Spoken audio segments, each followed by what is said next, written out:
Día 23 de septiembre. San Pío de Pietrelcina. Uno de los santos más populares del siglo XX fue el Padre Pío, el que tenía en sus manos, en sus pies y en su costado las 5 heridas de Cristo crucificado. Nació en Pietrelcina, al sur de Italia, el 18 de mayo de 1887. Su nombre era Francisco Forgione. Desde sus primeros años demostró una gran devoción, especialmente a Jesús Eucaristía y a María Santísima. A los 17 años, en el año 1904, entró de religioso capuchino. Era sumamente observante de los reglamentos de su comunidad religiosa. Pero quizás a causa de sus demasiadas penitencias y por haber permanecido sin cambiarse de ropas después de un fuertísimo aguacero, se enfermó gravemente y en los años de estudio estuvo enfermo muy frecuentemente. Fue ordenado sacerdote en 1910, pero le llegó una enfermedad extraña y misteriosa, la cual solamente se suavizaba un poco cuando se iba a su pueblo natal. Y así, los primeros 5 años de sacerdocio los tuvo que pasar la mayor parte en Pietrelcina, y aprovechó esta circunstancia para retirarse a un campo solitario que tenían sus padres y allí dedicarse totalmente a la oración, a la meditación y a las penitencias.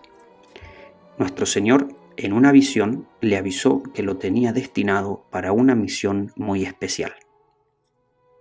Después de haber prestado servicio militar como enfermero en la Primera Guerra Mundial, los superiores lo enviaron en el año 1918 al convento de San Giovanni Rotondo, que estaba en un pueblo pequeñito del sur de Italia. Allí pasará el resto de su vida. Fue el 20 de septiembre de 1918 que el Padre Pío recibió los estigmas.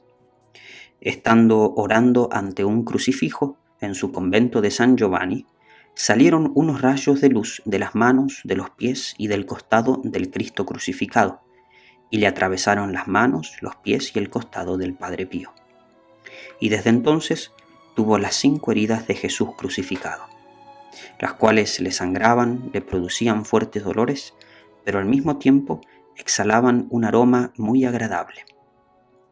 Estas heridas o estigmas lo acompañaron hasta el día de su muerte. Él cubría las heridas de las manos con unos guantes, y solamente sus médicos, enfermeros y alguno que otro superior lograron contemplarlas.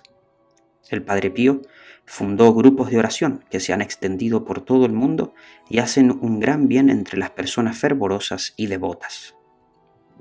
Por habladurías y mentiras que algunos enemigos llevaron a Roma, tuvo el Padre Pío que sufrir muchísimas persecuciones e injusticias.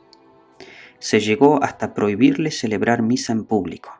Le prohibieron confesar y dar dirección espiritual, y ni siquiera lo podía hacer por carta. Esta persecución duró bastantes años, hasta que en Roma se supo la verdad y se le devolvió los permisos de celebrar, de confesar y de dirigir las almas.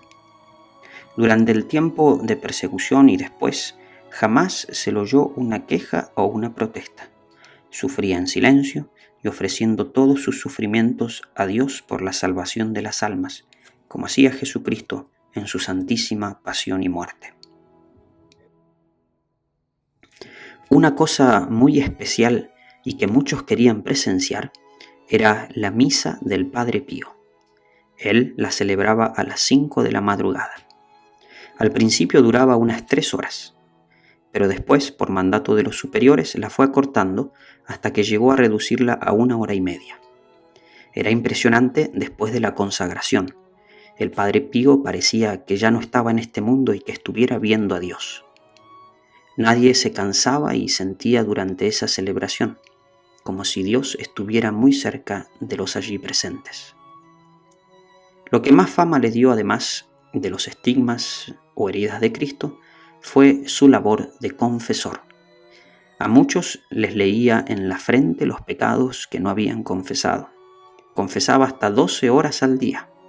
Era muy fuerte y severo con los que iban a confesarse solo por curiosidad o sin arrepentimiento, y muchísimos pecadores cambiaron totalmente de vida desde que empezaron a confesarse con el Padre Pío. El santo lograba hacerse presente a muchos kilómetros de donde estaba y llevar mensajes o hacer curaciones. Era el milagro de la bilocación. Muchos moribundos, enfermos o angustiados lo sintieron llegar a consolarlos y animarlos y a veces hasta obtenerles la curación. Con las limosnas de los fieles construyó una inmensa clínica llamada Casa de Alivio al Sufrimiento y varios colegios y asilos para la gente pobre. Todo lo que le donaban lo hacía llegar a los más necesitados. El Padre Pío murió el 23 de septiembre de 1968. El Papa Juan Pablo II lo beatificó el 2 de mayo de 1998 y después de comprobar muchísimos milagros obtenidos por la intercesión de este santo capuchino, el mismo pontífice, San Juan Pablo Magno, lo declaró santo en el año 2002. A la canonización del Padre Pío fue una de las mayores cantidades de gentes que se han reunido en esa capital del catolicismo para una canonización. El Padre Pío, el cuerpo del Padre Pío, se conserva hoy incorrupto. Que el Padre Pío, que San Pío de Pietrelcina, siga rogando por nosotros y nos consiga muchos y muy grandes favores de Dios.